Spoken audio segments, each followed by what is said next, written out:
Friends, ಹೇಗಿದ್ದೀರಾ? Two generation ಚಾನಲ್ಗೆ ಸ್ವಾಗತ. ಈ ದಿನ ನಿಮ್ಮೊಂದಿಗೆ ಶೇರ್ ಮಾಡುತ್ತಿದ್ದೇನೆ ಫ್ರೆಂಡ್ಸ್, ಚಿಕನ್ ಕಬಾಬ್. ತೇಜು ಕಬಾಬ್ ಪೌಡರ್ ಇಂದ ಮಾಡುತ್ತಿದ್ದೇನೆ. ತುಂಬಾ ಈಸಿಯಾಗಿ ಮಾಡ್ಕೊಳ್ಬಹುದು. ನೋಡಿ ಎಷ್ಟು ಚೆನ್ನಾಗಿ ಬಂದಿದೆ, ಗರಿ ಗರಿಯಾಗಿ ಬಂದಿದೆ. ತುಂಬಾ ಚೆನ್ನಾಗಿ ಸಾಫ್ಟ್ ಆಗಿ ಜ್ಯೂಸಿಯಾಗಿ ಇರ್ತದೆ ನೋಡಿ. ಹಾಗೆ ಫ್ರೆಂಡ್ಸ್, ನನ್ನ ಚಾನಲನ್ನು ಲೈಕ್ ಮಾಡಿ, ಶೇರ್ ಮಾಡಿ, ಸಬ್ಸ್ಕ್ರೈಬ್ ಮಾಡಿ ಫ್ರೆಂಡ್ಸ್.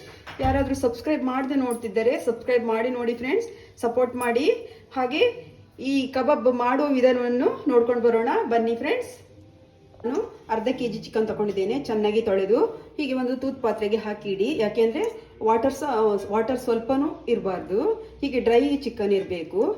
ಅದಕ್ಕೋಸ್ಕರ ಈ ಥರ ಹೊಟ್ಟೆ ಪಾತ್ರಕ್ಕೆ ಹಾಕಿ ಇಟ್ಕೊಂಡಿದ್ದೇನೆ. ನಾನೊಂದು 1.5 kg ಆಗುವಂಥ ದೊಡ್ಡ ಪ್ಯಾಕೆಟ್ ನನಗೆ ಸಿಕ್ಕಿದೆ ಕಬಾಬ್ ಪೌಡ್ರು. 10 ರೂಪಾಯಿ ತಗೊಂಡ್ರೆ ನೀವು ಅರ್ಧ ಕೆಜಿಗೆ ಕರೆಕ್ಟ್ ಆಗ್ತದೆ. ಇದು 1.5 kg ಪೌಡರು. ಅದು 1.5 kgಗೆ ಇಷ್ಟು ದೊಡ್ಡ ಪ್ಯಾಕೆಟ್ ಹಾಕ್ತಾರೆ.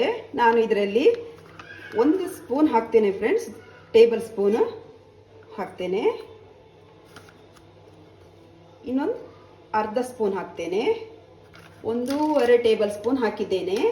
ನಿಮಗೆ ಮೆಜರ್ಮೆಂಟ್ ಕರೆಕ್ಟ್ ಬೇಕಾದರೆ ಅದೇ 10 ರೂಪಾಯಿ ಅರ್ಧ ಕೆಜಿ ಮಾಡೋದಾದರೆ 10 ರೂಪಾಯಿ ಪ್ಯಾಕೆಟ್ ತಗೊಳ್ಳಿ, ಕರೆಕ್ಟ್ ಆಗ್ತದೆ. ಇದು 1.5 kgಗೆ ಹಾಕುವಂಥ ಪೌಡರ್.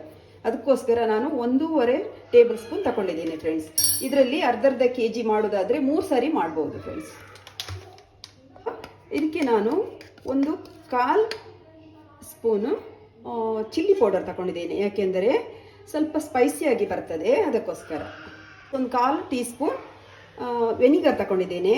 ಇದು ಚೆನ್ನಾಗಿರ್ತದೆ, ಹುಳಿ ಹುಳಿ ಆಗಿ ಬರ್ತದೆ, ಒಳ್ಳೆದಾಗ್ತದೆ. ನೀವು ನೋಡಿ ಮಾಡಿ ಫ್ರೆಂಡ್ಸ್. 1 ಟೇಬಲ್ ಸ್ಪೂನ್ ಶುಂಠಿ ಬೆಳ್ಳುಳ್ಳಿ ಪೇಸ್ಟ್ ಹಾಕೊಳ್ತೇನೆ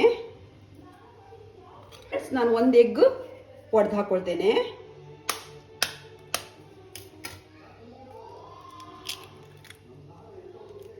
ಉಪ್ಪು ಸೇರಿಸುವ ಅವಶ್ಯಕತೆ ಇಲ್ಲ ಫ್ರೆಂಡ್ಸ್. ಖಾರ ಸಹ ಹಾಕಬೇಕಂತಿಲ್ಲ. ಸ್ವಲ್ಪ ಸ್ಪೈಸಿ ಬೇಕಂತ ಇದ್ರೆ ಹಾಕೊಳ್ಬಹುದು. ನಾನು ಯಾವಾಗಲೂ ಹಾಕೊಳ್ತೇನೆ ಸ್ವಲ್ಪ ಚಿಲ್ಲಿ ಪೌಡರ್, ಚೆನ್ನಾಗಿ ಬರ್ತದೆ, ಅದಕ್ಕೋಸ್ಕರ ಸ್ಪೈಸಿ ಆಗಿರ್ತದೆ. ನೋಡಿ ಚೆನ್ನಾಗಿ ಕಲಸಬೇಕು ಫ್ರೆಂಡ್ಸ್. ನೋಡಿ ಫ್ರೆಂಡ್ಸ್, ಚೆನ್ನಾಗಿ ಮಿಕ್ಸ್ ಆಗಿದೆ. ಇದೇ ಥರ ಇರಬೇಕು, ಚೆನ್ನಾಗಿ ಹೊಂದ್ಕೊಳ್ಬೇಕು.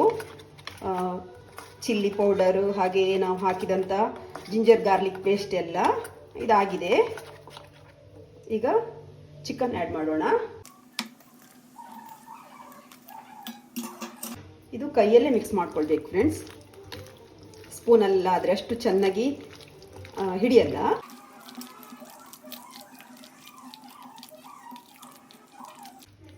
ಇದು ಒಂದು 10 ನಿಮಿಷ ಇಡಬೇಕಾಗುತ್ತೆ ಫ್ರೆಂಡ್ಸ್, ಮ್ಯಾರಿನೇಟ್ ಆಗಬೇಕು.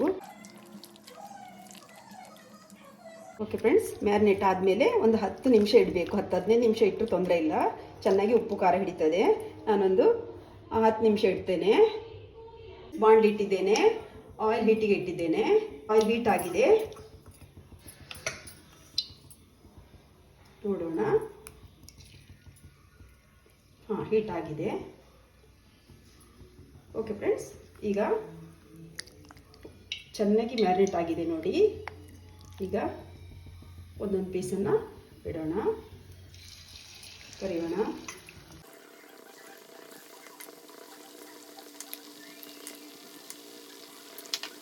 ಓಕೆ ಫ್ರೆಂಡ್ಸ್, ಇದು ಹೀಗೆ ಸ್ಪೂನ್ ಹಾಕಕ್ಕೆ ಹೋಗಬೇಡಿ. ಒಂದು 4-5 ಮಿನಿಟ್ಸ್ ಹೀಗೆ ಬೇಯಲಿ. ಆಮೇಲೆ ಇದು ತಳ ಬಿಟ್ಕೊಳ್ತದೆ. ಆಗ ಇನ್ನೊಂದು ಕಡೆ ಮೊಚ್ಚ ಹಾಕೊಂಡ್ರೆ ಆಯಿತು. ನೋಡಿ ಫ್ರೆಂಡ್ಸ್, ಈಗ ನೋಡಿ ತಳ ಬಿಟ್ಕೊಂಡಿದೆ. ಈಗ ಇನ್ನೊಂದು ಕಡೆ ಸ್ವಲ್ಪ ಟರ್ನ್ ಮಾಡೋಣ, ಮುಚ್ಚ ಹಾಕೋಣ. ಇದರಲ್ಲಿ ಆ್ಯಡೆಡ್ ಕಲರ್ ಏನೂ ಇಲ್ಲ ಫ್ರೆಂಡ್ಸ್. ತೇಜು ಮಸಾಲದಲ್ಲಿ ಕಲರ್ ಕಡಿಮೆ ಇದೆ, ಆದರೆ ಟೇಸ್ಟ್ ಸೂಪರ್ ಆಗಿರುತ್ತೆ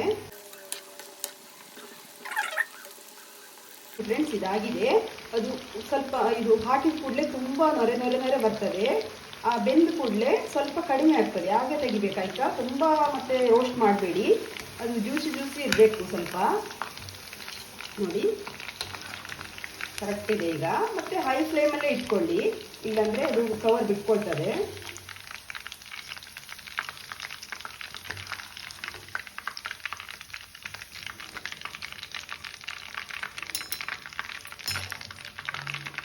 ನೋಡಿ ಎಷ್ಟು ಚೆನ್ನಾಗಿ ಬಂದಿದೆ.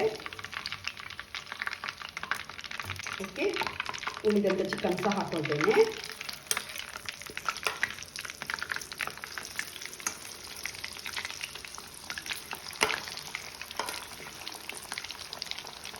ನೀವು ಅರ್ಜೆಂಟಲ್ಲಿ ಮಾಡೋದಾದರೆ ಇದು ಬೆಸ್ಟ್ ಆಪ್ಷನ್ ಫ್ರೆಂಡ್ಸ್.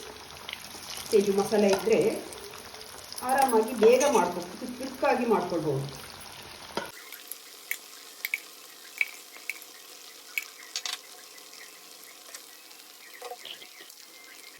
ನೋಡಿ ಹಾಕಿದ ಕೂಡಲೇ ತುಂಬ ಇದಾಗ್ತದೆ, ಒಂಥರ ನೊರೆ ನೊರೆ ಬರ್ತದೆ ನೋಡಿ.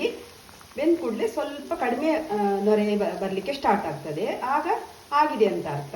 ಹಾಗೆ ಒಂದು ಕಡೆ ಒಂದು 4-5 ಮಿನಿಟ್ಸ್ ಬೇಯಬೇಕಾಗ್ತದೆ ಫ್ರೆಂಡ್ಸ್. ಇನ್ನೊಂದು ಕಡೆ ಅಷ್ಟೇನು ಬೇಯಲಿಕ್ಕಿಲ್ಲ, ಒಂದು 2 ಮಿನಿಟ್ಸ್ ಬೆಂದರೆ ಸಾಕು. ಯಾಕೆಂದರೆ ಈಗಾಗಲೇ ಹೀಗೆ ಬೆಂದಿರ್ತದೆ, ಆದರೆ ಸ್ವಲ್ಪ ಕೆಲವೊಂದು ಹೀಗೆ ನೋಡಿ ಈ ಥರ ಮೇಲೆ ಇರ್ತದಲ್ವಾ, ಅದಕ್ಕೋಸ್ಕರ ಟರ್ನ್ ಮಾಡಿ ಹಾಕಿ ಮತ್ತೆ ಬೇಯಿಸ್ಬೇಕಾಗ್ತದೆ ಅಷ್ಟೇ.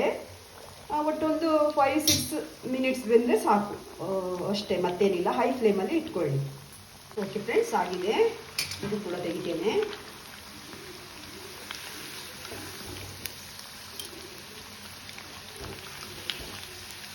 ಫ್ರೆಂಡ್ಸ್ ತುಂಬ ಚೆನ್ನಾಗಿ ಬರ್ತದೆ.